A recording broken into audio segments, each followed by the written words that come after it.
Bonjour, c'est Jules Lavie pour Code Source, le podcast d'actualité du Parisien, Code Source exceptionnel, 80 ans après la libération de Paris, racontée en 4 épisodes, une série écrite et présentée par Raphaël Pueyo. Je vais demander aux Parisiens de vous parler eux-mêmes et vous dire ce qu'ils en pensent. Je m'appelle Raphaël Pueyo et vous écoutez La Libération de Paris, un podcast du Parisien. La capitale se livrait à une joie dépassant le cadre des émotions humaines. La libération, pour moi, c'est des larmes et c'est du sang.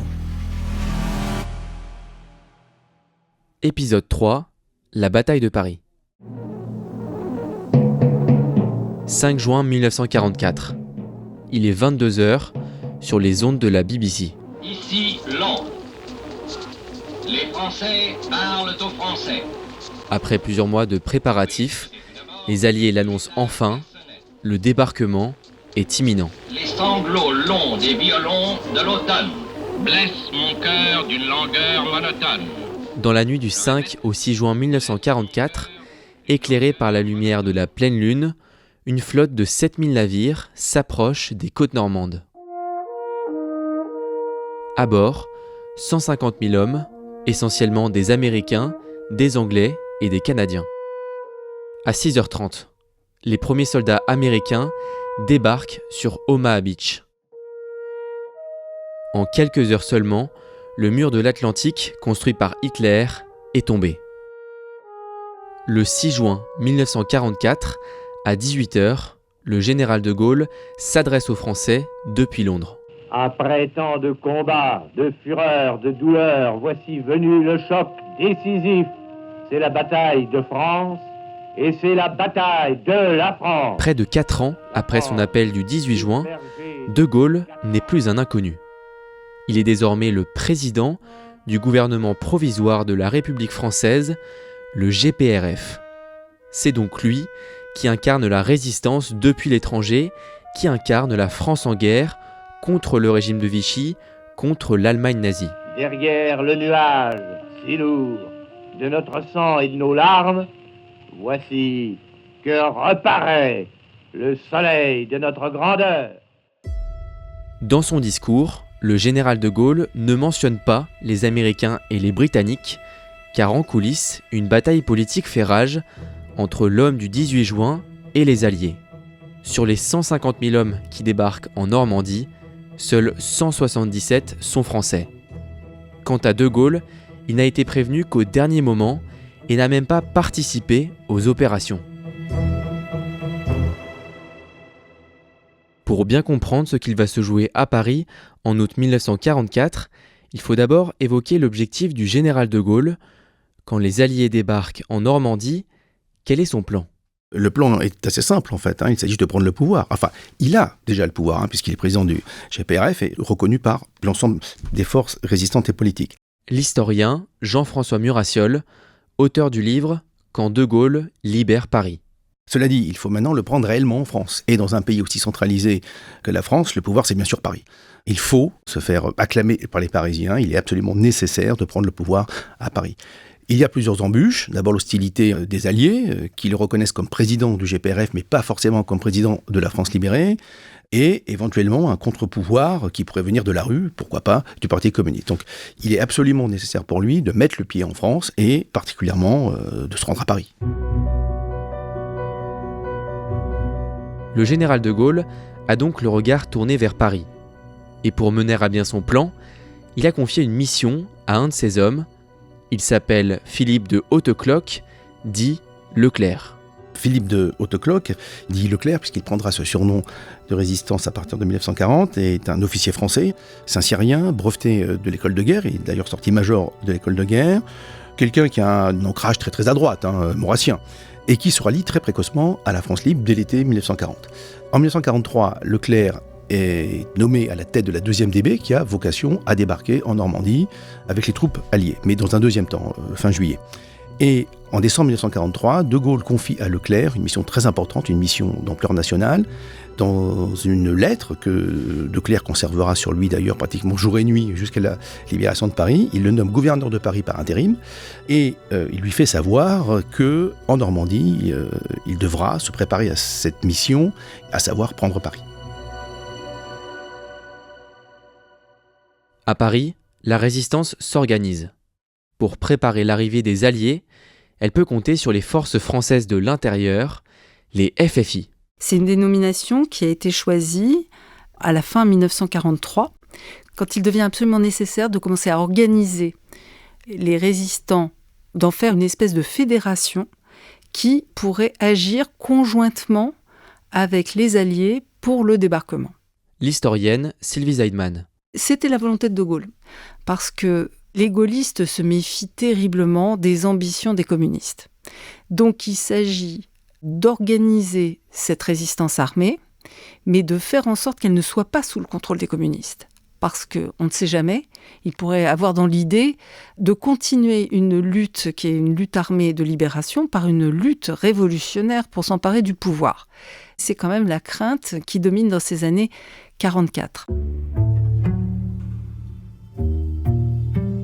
En 1944, Henri Tanguy est toujours résistant au sein du Parti communiste, aux côtés des FTP, les francs-tireurs et partisans. Mais le 1er juin 1944, il change de statut en devenant le nouveau chef des FFI en région parisienne. Alors, pourquoi les gaullistes, qui se méfient des communistes, font le choix d'Henri Tanguy ?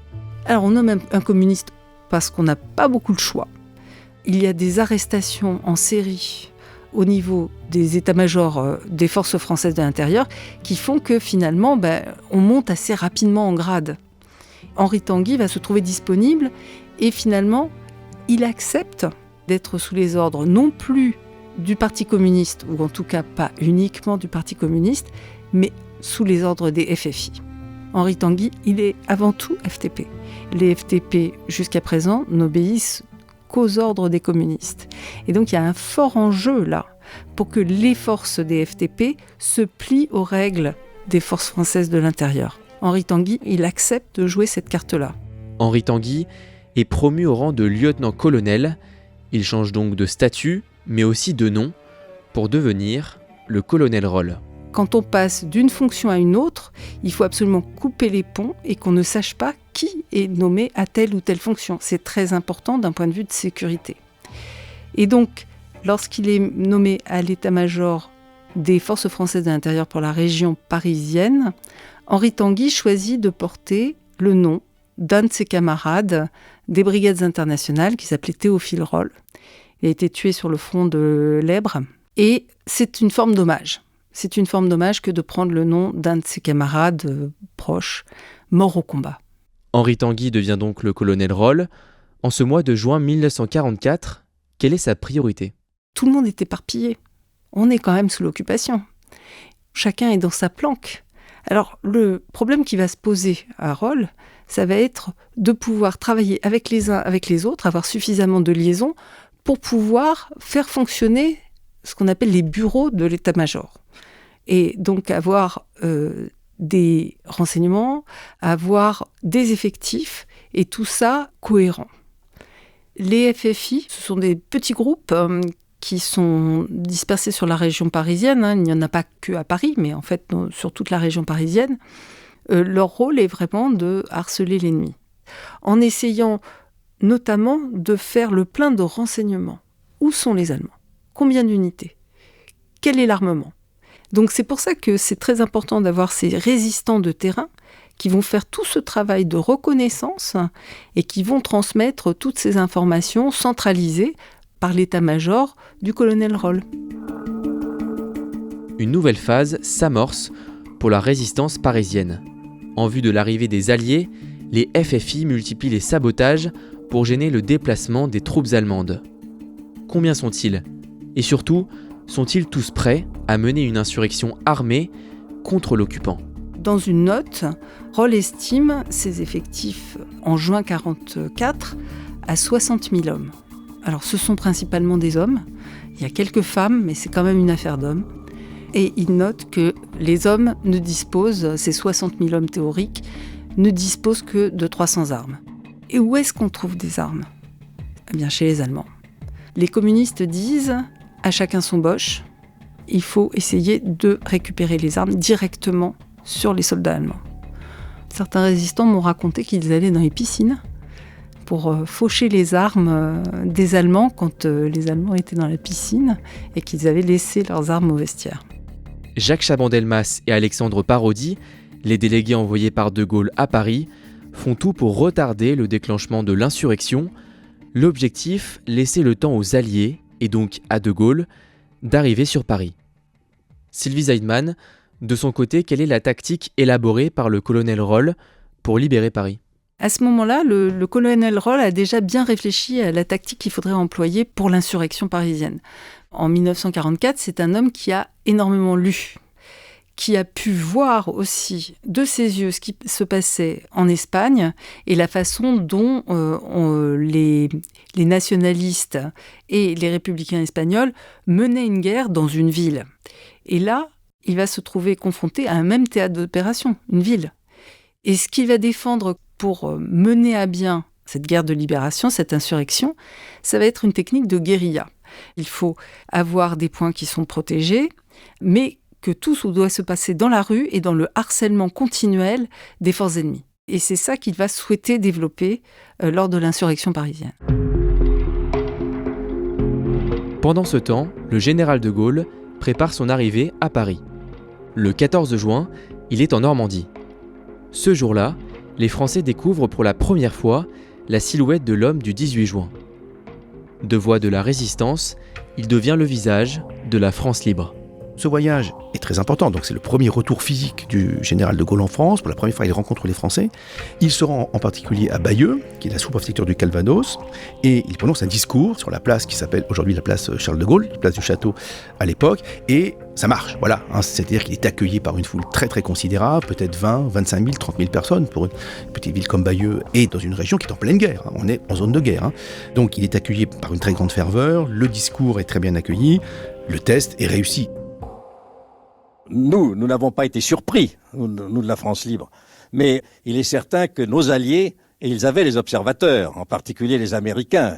Le résistant Pierre de Chevigné, en 1994. Et pour eux, c'était extrêmement important. Si l'accueil avait été tiède, le président Roosevelt aurait immédiatement dit « Voyez-vous, le général de Gaulle ne représente qu'une faction ».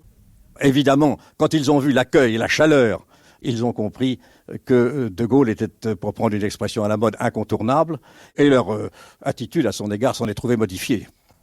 En somme, pour prendre une formule un peu archaïque, les rois de France se faisaient sacrer à Reims, De Gaulle a été sacré à Bayeux. Revenons à Paris. Nous sommes le 14 juillet, jour de fête nationale.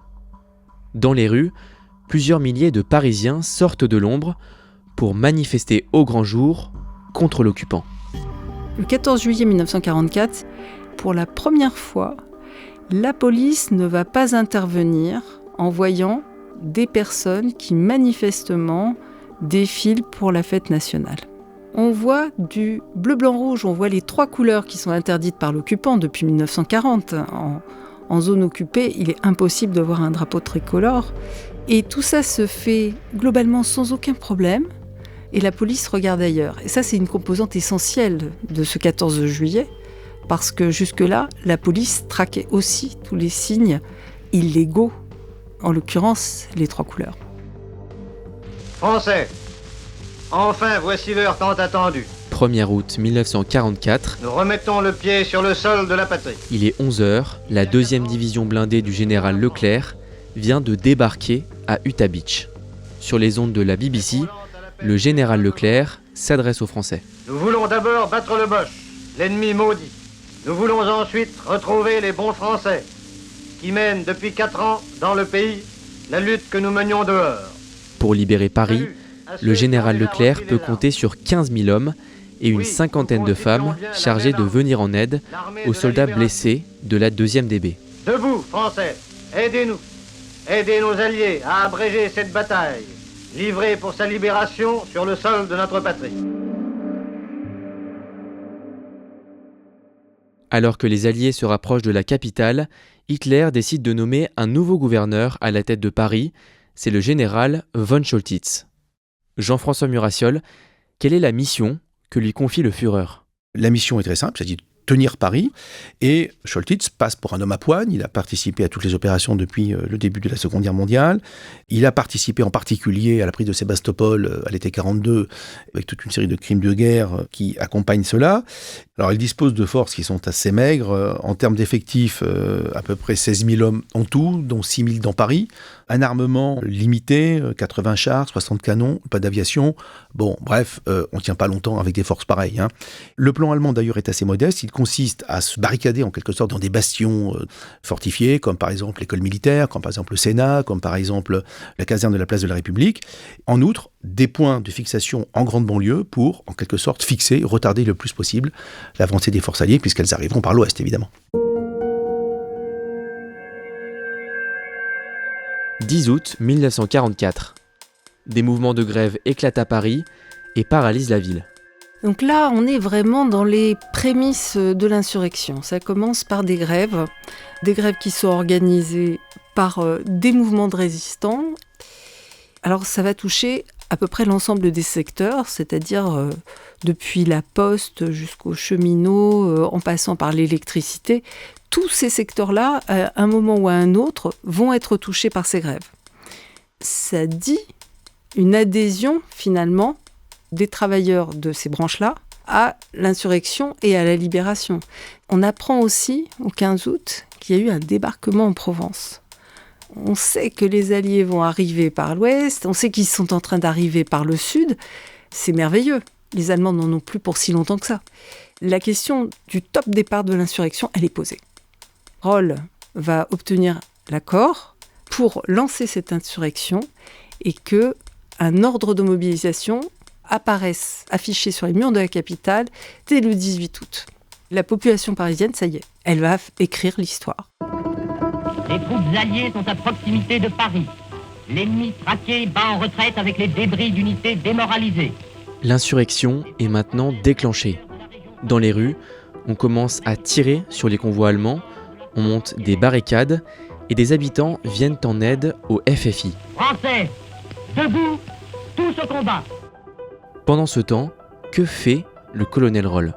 Roll s'aperçoit que la préfecture de police, effectivement, est rentrée en quelque sorte en dissidence, mais forme un bastion. Et donc, la question, elle est très importante pour lui. Il faut que les policiers soient du côté des forces françaises de l'intérieur, il faut qu'ils s'en assurent. Donc, arbore le brassard des FFI. Comment expliquer que les résistants FFI, qui pendant des années ont été traqués par la police parisienne, acceptent maintenant de combattre à leur côté ? On est dans un moment d'histoire. Et tout le monde le sait. Et donc là, on va jouer l'unité. Ça n'efface pas du tout les problèmes, les rancœurs, mais il y a une partition à jouer et il faut que tout l'orchestre fonctionne. Et au niveau des résistants, ils savent très bien que c'était ceux qui les traquaient hier qui sont là dans la cour de la préfecture de police. Il n'y a aucune naïveté. Mais chacun est tendu vers un but commun et on sait que ce but, c'est une question d'heure. Il faut avoir choisi son camp. La police parisienne, elle a choisi son camp. Le colonel Roll doit trouver un nouveau poste de commandement. Il lui faut un lieu sûr, relié au réseau téléphonique, pour coordonner les FFI à Paris, mais aussi dans toute la région parisienne. Le 20 août, décision est prise d'investir un bunker situé sous la place d'Enfer-Rochereau. Lundi 21 août 1944, 22h. Nous sommes en ce moment à 26 mètres sous terre, dans une des galeries du réseau d'exit et de catacombes. Avec le déclenchement de l'insurrection, c'est aussi la presse et la radio libre qui renaissent à Paris. Ce jour-là, pendant que les combats font rage dans les rues, un journaliste descend sous terre pour rendre visite au colonel Roll Tanguy. Ah bon, oui. Oh, mais la porte est énorme, la porte est colossale, ça a au moins 25 cm de largeur. Oh, même avec une grenade, ils peuvent toujours venir. Une grenade là-dedans, ça fait une piqûre d'effet sur un éléphant, oui, c'est formidable.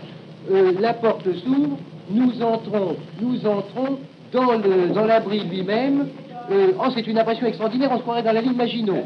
Une grande galerie centrale, voûtée, éclairée violemment, à droite et à gauche des portes métalliques qui donnent sur des pièces, le standard téléphonique, le réfectoire, des dortoirs, des bureaux. Ah, voici le bureau du colonel Roll. Sylvie Zeidman, on se trouve actuellement dans le bureau du colonel Roll. Est-ce que vous pouvez me décrire un peu les lieux ? Alors déjà, on a descendu un nombre de marches considérable. On est passé par un petit sas en voyant une porte qui est une porte anti-souffle. qui était là à l'époque pour empêcher les gaz toxiques éventuellement de rentrer dans l'abri. Et puis on voit d'immenses couloirs. Et ces couloirs desservent des petites cellules. Alors tout est très austère, vraiment on voit que c'est du béton qui est juste peint. Le 20 août, cet endroit est en pleine installation et pendant ce temps-là, il y a vraiment une tragédie en fait qui se noue à l'extérieur. Parce que si la préfecture de police est aux mains des résistants policiers, si l'hôtel de ville vient d'être aux mains des résistants aussi, il y a une forte pression pour stopper cette insurrection. Il y a toujours l'idée que ça peut devenir un bain de sang. Et donc, Chaban est le délégué militaire national. Il est chargé de porter cette parole, de stopper l'insurrection. Jacques Chaban-Delmas est le délégué militaire du GPRF à Paris. Il est le représentant du général de Gaulle auprès de la résistance parisienne. Il se trouve que le consul de Suède a réussi à négocier auprès du commandant allemand du Großparis, le général von Choltitz, une trêve pour qu'au niveau de la préfecture de police, on puisse ramasser les blessés et les soigner. Alors ça va donner lieu à des prises de position de part et d'autre assez fortes, et notamment on sait que Roll était extrêmement opposé à cette trêve, parce que cette insurrection qu'il avait déclenchée, il ne voulait pas que ça retombe. Il était très important d'un point de vue symbolique que le peuple de Paris se libère par lui-même. De toute façon, eh bien, la trêve n'est absolument pas respectée. On tire dans la rue, l'insurrection est lancée, on ne peut plus rien faire, c'est une boule de neige. Donc autant l'accompagner. Dans le bunker de Denfert-Rochereau, le colonel Roll coordonne les combats aux côtés de sa femme Cécile, qui est venue renforcer son état-major. Mais il a aussi une autre mission, contacter les Alliés pour leur demander de venir au plus vite sur Paris. Cette mission, il la confie à son second, le commandant Cocteau-Gallois. Le 21 août, Cocteau-Gallois quitte la capitale pour rejoindre le poste de commandement américain situé à une centaine de kilomètres de Paris. Cocteau-Gallois parvient au QG du général Patton, qui commande la 3e armée américaine à ce moment-là, au sud-ouest de Paris. Le 22, vers les 2h ou 3h du matin, on réveille Patton, qui est un petit peu embrumé, et Patton lui explique que non, qu'il ne va pas à Paris, que sa mission n'est pas du tout de prendre Paris. Pourquoi est-ce qu'il n'est pas question de prendre Paris ? Pour d'excellentes raisons militaires, en fait. D'abord, ça y est, enfin, le front allemand est percé, l'armée allemande est en retraite, les Américains avancent de 50 km par jour, voire plus. Patton, à ce moment-là, se fait fort d'être sur le Rhin en 10 jours. Autrement dit, la prise de Paris, avec tous les combats qu'elle pourrait susciter, risque de faire passer l'occasion historique de gagner la guerre à ce moment-là. Deuxièmement, prendre Paris, c'est un cauchemar logistique. Les Américains ont fait leur compte. Paris, c'est 3 millions d'habitants, plus 3 en banlieue, ça fait 6 millions de personnes. C'est 4 000 tonnes de ravitaillement par jour. 4 000 tonnes de ravitaillement par jour, c'est en gros l'équivalent de 3 jours d'avancée de l'ensemble des forces débarquées. Autrement dit, chaque jour de ravitaillement de Paris, c'est 1 à 2 jours de perdu dans l'avancée vers l'Est. Paris, c'est également la perspective de combats urbains. Et depuis Stalingrad, plus aucun général raisonnable et sensé n'a envie de s'aventurer dans ce type de combat. Et on sait en plus que l'avantage dont il dispose, l'avantage mécanique et général, est remis en cause en ville, puisqu'en ville, le défenseur a l'avantage. En outre, se battre dans Paris, c'est risquer de très forte destruction, à la fois humaine et culturelle. Qui assumera la destruction de la Tour Eiffel, de Notre-Dame, etc., etc. Donc, vous voyez, il y a toute une série vraiment de très très bonnes raisons qui poussent les Américains à ne pas prendre Paris. Le 22 août, une réunion décisive est organisée par le général américain Eisenhower. Ce jour-là, le chef suprême des forces alliées en Europe décide finalement de changer ses plans pour libérer Paris. En gros, il y a 3 raisons qui poussent Eisenhower à changer d'avis. La première, effectivement, oui, ce sont les arguments de De Gaulle. De Gaulle invente des arguments de type militaire pour convaincre Eisenhower en lui disant qu'il n'est pas très prudent de laisser un point de fixation sur ses arrières. Deuxièmement, il y a certainement donc l'influence des émissaires venus de Paris, Cocteau-Gallois. Et troisièmement, il y a le rôle certainement décisif du renseignement américain qui explique à Eisenhower que 1, les forces allemandes dans Paris ne sont pas si fortes que cela, et que 2, que la détermination de von Choltitz à combattre est également, assez aléatoire et qu'il n'est pas impossible qu'il livre la ville sans combat. Et c'est cet ensemble de facteurs qui pousse Eisenhower à ordonner la marche sur Paris.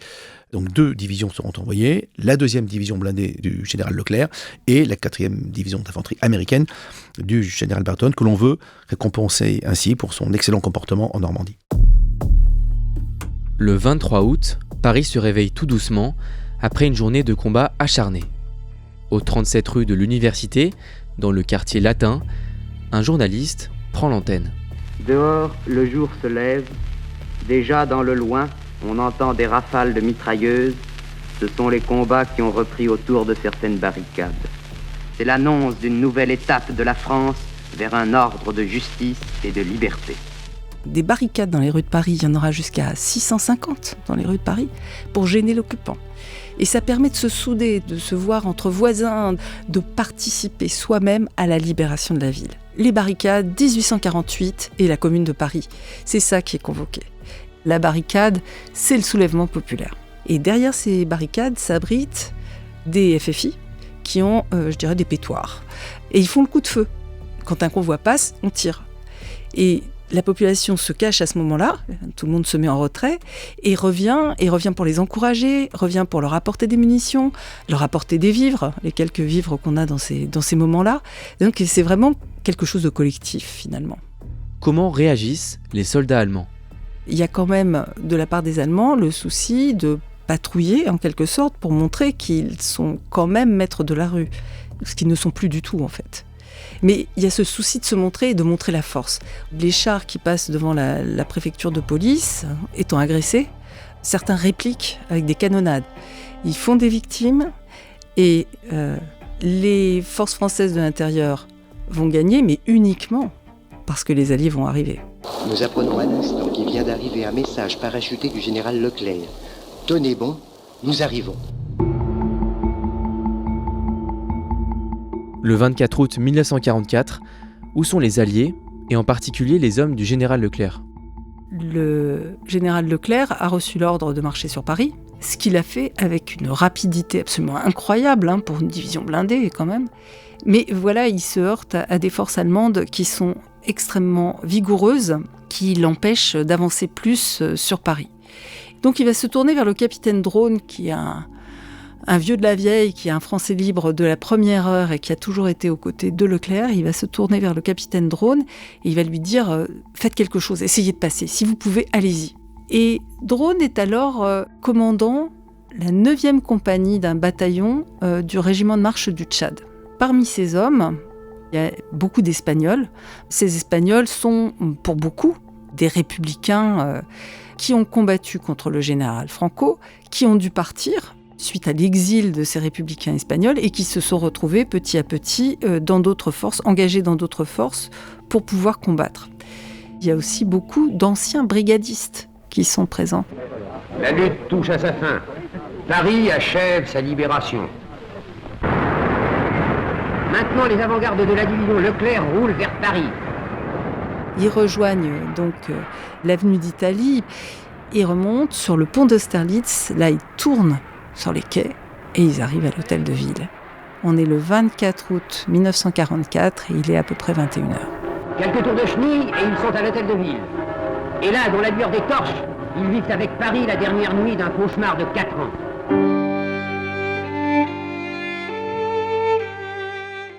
Drone, c'est un drôle de type, c'est un colosse, il fait 1m80, il est barbu, c'est un baroudeur. L'historien Jean-François Murassiol. En même temps, c'est un docteur en droit, c'est un drôle de personnage. Donc il est couvert debout, il est fatigué, il est sale, et il est accueilli comme un héros. Et il se rend ensuite à la préfecture de police, où il est accueilli là par parodie, par le préfet Luizet. La police rend les honneurs. Et d'ailleurs, le seul souhait de Drone est de prendre un bain. Voilà, donc il prend un bain, et il s'endort sur un lit de camp à la Belle Étoile, dans la cour de la préfecture par la suite.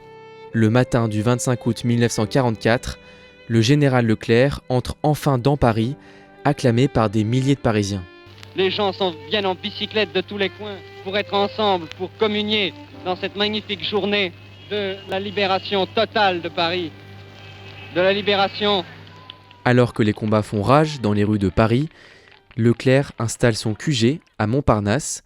À ses côtés, il y a le colonel Roll, mais aussi le général allemand von Choltitz, gouverneur du Grand Paris, qui vient tout juste de capituler. Le général von Choltitz a donc signé la capitulation dans la salle de billard de la préfecture de police. C'est un acte qui a été contresigné par Roll-Tanguy à la demande de Valrimont, qui est un communiste et qui veut absolument que les communistes figurent sur cet acte. Donc le commandant von Choltitz, après avoir signé cette capitulation, est conduit à la gare Montparnasse, qui est le QG de Leclerc. Quelques minutes après, arrive le général de Gaulle et on lui soumet l'acte de capitulation du général von Choltitz. Et alors là, nous n'avons pas de quoi affirmer ce que ressent le général de Gaulle, ça c'est sûr. Par contre, les caméras le filment. Et là, on voit que le général de Gaulle lit l'acte de capitulation et il a quelque chose qui ressemble quand même à un petit mouvement d'humeur.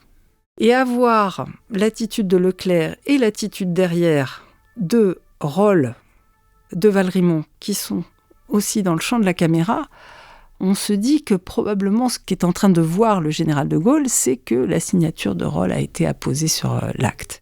On voit le général de Gaulle prendre connaissance de l'acte de reddition, demandant des explications à Leclerc. Henri Tanguy, en 1987, dans Mémoire du siècle, diffusé sur France Culture. Mais aussitôt après cette réaction première, il m'a félicité justement du rôle, et dans ses mémoires d'ailleurs, on dit textuellement que c'était les FFI qui avaient chassé l'ennemi de nos rues, qu'il avait enfermé à quelques points d'appui, et Paris libéré par lui-même. C'est écrit d'ailleurs sur les bas-reliefs de l'hôtel de ville.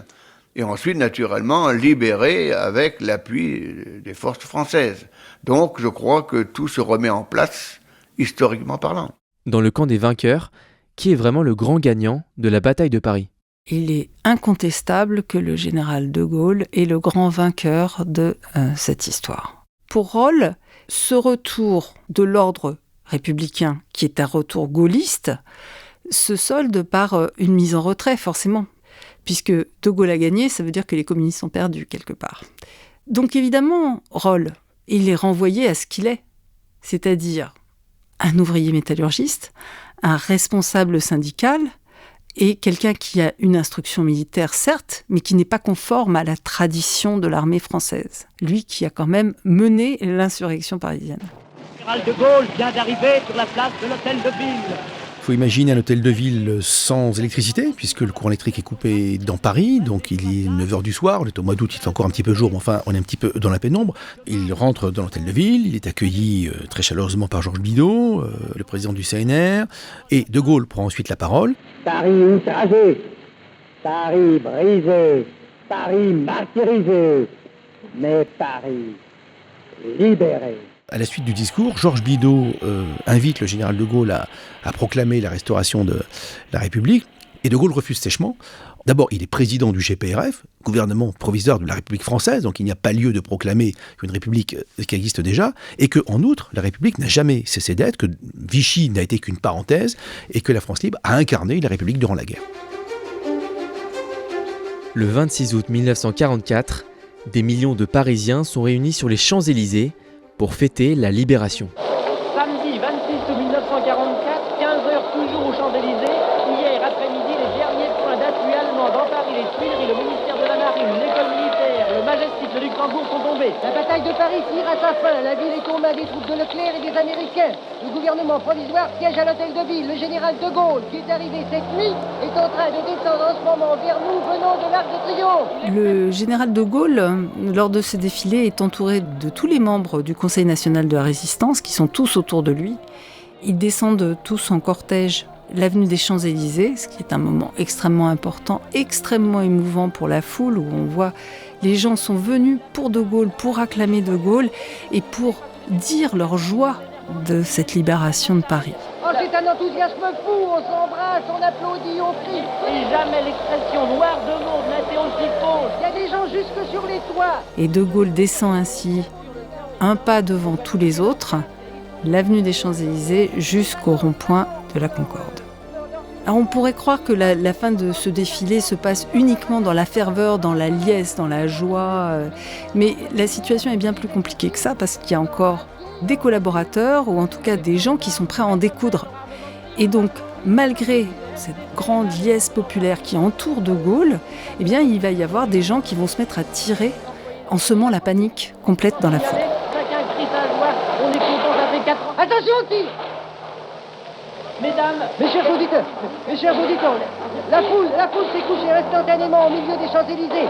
Les effectifs sont réfugiés derrière leurs voitures. Les passants, la foule s'est abritée derrière les voitures, derrière les arbres et dans les porches des maisons. Les coups de feu viennent des immeubles. Ce sont des chleux, comme on dit, sont des francs-tireurs qui tirent des maisons.